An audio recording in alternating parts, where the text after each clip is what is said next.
నమస్తే, welcome to our channel. నేను మీ పద్మావతి. ఈరోజు మనతో పాటు ప్రముఖ ఆధ్యాత్మికవేత్త మరియు వాస్తు జ్యోతిష్య పండితులు శేషగిరిరావు గారు ఉన్నారు.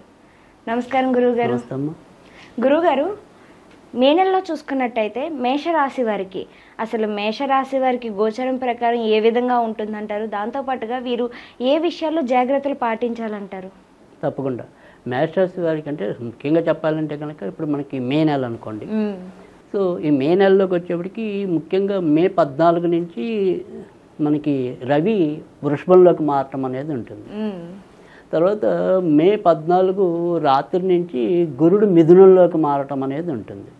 సో గురుడు మిథునంలోకి మారాక మనకి సరస్వతి నది పుష్కరాలు ప్రారంభమవుతాయి.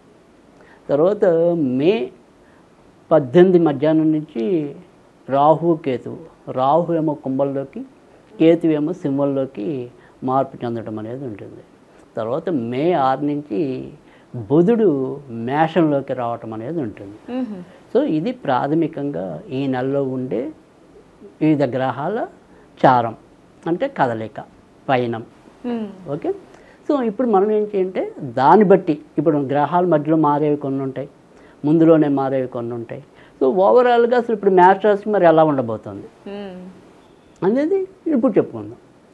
మేషరాశికి వచ్చేప్పటికి ఏంటంటే కొద్దిగా ఎప్పుడైతే ఈ 2వ ఇంటికి సూర్యుడు వచ్చేదాకా కూడా అంటే మే 14 వరకు సో చేపట్టిన ఏ పని అయినప్పటికీ కూడా కొద్దిగా అమిత ఉత్సాహంతో చేయటం అనేది ఉంటుంది. సో ఏదైనా ఒక పని అనుకుంటే కనుక నిద్రపోకుండా చేసే పట్టుదల అనేది ఉంటుంది.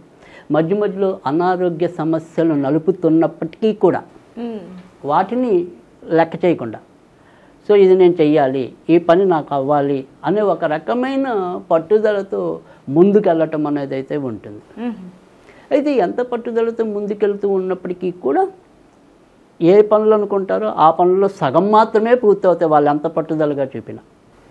ఎందుకంటే ఇటీవలే ప్రారంభమైన ఏలినాటి శని ప్రభావం వల్ల ఏ పనులు అయినా సరే కొంతవరకు వాయిదాలు పడుతూ ఉండటం, ఇవాళ ఇది అయిపోతుంది అనుకున్నది మళ్ళీ ఎంతో కొంత ఆగిపోవటం, ఆ రకమైన పరిస్థితి అయితే కనుక ఈ నెలలో మేషరాశి వారికి ఉంటుంది. ఆర్థికంగా చెప్పుకోదగిన ఇబ్బందులు అయితే రావు. అవసరానికి మాత్రం ధనం, ముఖ్యంగా ఇప్పుడు ప్రస్తుతం ధనస్థానంలో గురుడు ఉండటం వల్ల అవసరానికి ఏదో రకంగా అయితే ధనం అయితే అందుతుంది.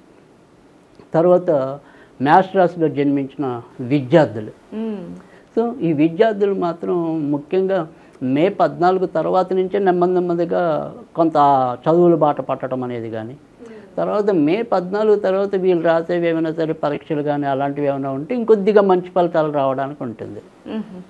సో ప్రథమ అర్ధ భాగంలో మాత్రం బాగా శ్రమ పడితే కానీ వాళ్ళు అనుకున్న మార్కులు రాలేకపోవటం అనేది ఎక్కువ ఉంటుంది. కనుక మొదటి అర్ధ భాగంలో మాత్రం పట్టుదల ఎక్కువ చూపాలి. తర్వాత నుంచి అంటే పట్టుదల చూపద్దు వదిలేయమని కాదు, కానీ కొంత వీరి ప్రయత్నం ఉంటే మరి కొంత మనకి గోచారం అదృష్టాన్ని ఇవ్వటం అనేది ఉంటుంది. కనుక మే 14 దాటిన తర్వాత నుంచి కొంత బాగుంటుంది. అయితే ఎప్పుడైతే మే 6వ తారీఖు బుధుడు మేషంలోకి వస్తాడో అక్కడి నుంచి కొంతవరకు మేషరాశి వారికి అనారోగ్య సమస్యలు, వృత్తి ఉద్యోగాల్లో టెన్షన్స్, ఒత్తిళ్ళు పెరగటం అనేది, ఆ రకమైన ఫలితాలు ఉండటం అనేది ఉంటుంది. తర్వాత ఇది ఎప్పుడైతే గురుడు రాశిలోకి వస్తాడో ఇతరత్ర మంచిదే, అంటే ఇతరులతో సంబంధ బాంధవ్యాల విషయంలో వాటిలో. సో ప్రాథమికంగా మాత్రం కొద్దిగా అనారోగ్యం ఒకటి ఏంటంటే కంటికి సంబంధించినవి మధ్య మధ్యలో రావడానికి ఉంటాయి. తర్వాత ఏమైనా సరే ఈ చర్మం మీద ర్యాషెస్ కానీ, సో ఈ కంటి కింద చారలు పెరగటం కానీ అలాంటివి ఎక్కువ వస్తాయి, అంటే చర్మానికి సంబంధించిన వస్తాయి. తర్వాత కొద్దిగా కంటికి సంబంధించినవి కూడా రావచ్చు, మిగతా విషయాలు పర్వాలేదు. మరి గురువుగారు ఇలా ఉంటున్నప్పుడు వీరు ఆహారంలో ఏమైనా మార్పులు చేయాల్సి ఉంటుందంటారా మేషరాశి వారు పర్టికులర్గా? అంటే పర్టికులర్గా ఈ నెలలో చెప్పాలి అంటే కనుక మే నెల, మళ్ళీ ప్రతి నెల మానేస్తారేమో అలా కాదు, బట్ ఈ నెలలో తాత్కాలికంగా కొద్దిగా ఆకుకూరలు తగ్గించి తినాలి. ఆకుకూరలు సో ఎందుకని అంటే కనుక వీళ్ళకి ఏదైతే రోగాన్ని ఇచ్చే గ్రహం ఉంటుందో ఆ గ్రహానికి సంబంధించినవి అవి ఏవైతే మనకు ఆరోగ్యాన్ని కలిగిస్తాయో ఈ నెలలో వీరికి అయ్యే అనారోగ్యాన్ని కలిగించే అవకాశం ఉన్నాయంటారు. రైట్, అందుకని ఈ నెలకి మాత్రమే అవాయిడ్ చేయాలి. సో ఆ తర్వాత మళ్ళీ వాడకుండా ఉండకూడదు. ఆకుకూర మనకి అన్నిటికీ మంచిది కాబట్టి ఓకే, బట్ ఈ నెలలో ఎక్కువ తీసుకోవద్దు.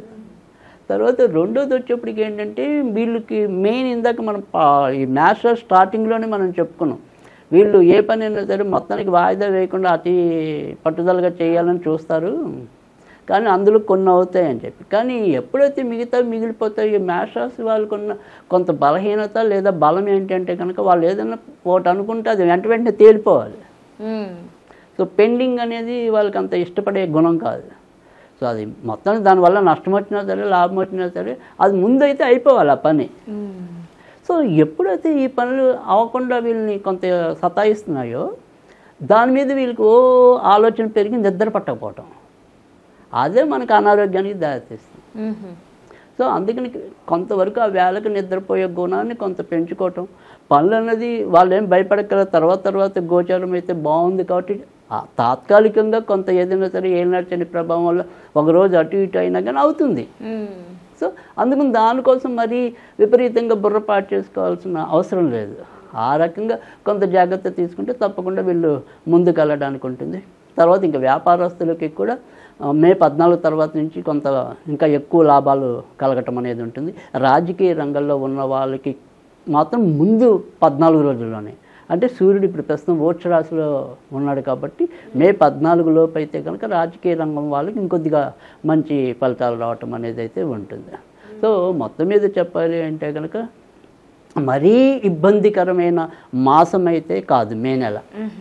సో చిన్న ఇందాక చెప్పినట్టు అలాంటి చిన్న అనారోగ్యాలు, కొద్దిగా ఒత్తిడి ఉంటుంది తప్ప మిగతావన్నీ చాలా చక్కగా పూర్తవటం అనేది అయితే ఉంటుంది. అయితే ఈ నెలంతా కూడా మనకి రెండో ఇంట్లో రవి వీళ్ళు బుధుడు కనుక వెంకటేశ్వర స్వామిని ఎక్కువగా పూజిస్తూ ఉండాలి. ఓకే. సో ఈ నెలలో వెంకటేశ్వర స్వామికి సంబంధించిన పూజలు చేసుకోవటం ఉంటాం, ఆయనకి సంబంధించిన స్తోత్రాలు చదువుకుంటూ ఉంటే కనుక వాళ్ళకి మరి కొంత రిలీఫ్ రావటం అనేది కూడా ఉంటుంది. అయితే ఈ నెలలో ఏంటంటే వీళ్ళు ఎక్కువగా బాగా ఆకుపచ్చ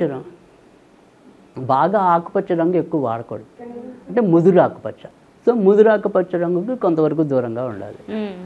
సరే ఇక మామూలుగా ఏదైనా సరే మనం ఏమంటాం తేలిగ్గా చేసుకునే పరిహారాలుగా ఆలోచిస్తే కనుక ఏదైనా సరే బుధవారాలు అప్పుడప్పుడు పక్షులకి ఏదైనా సరే మేత వేస్తూ ఉండటం, లేదు మన ఇంటికి పక్షులు వచ్చేలాగా ఉంటే ఇది అందులో వేసవికాలం కాబట్టి ఈ చిన్న బౌల్లో వాటర్ వేసి ఏదైనా సరే పక్షులు తాగేలాగా అలా ఆ రకంగా చేసినా కూడా చక్కటి మంచి ప్రయోజనం ఉంటుంది.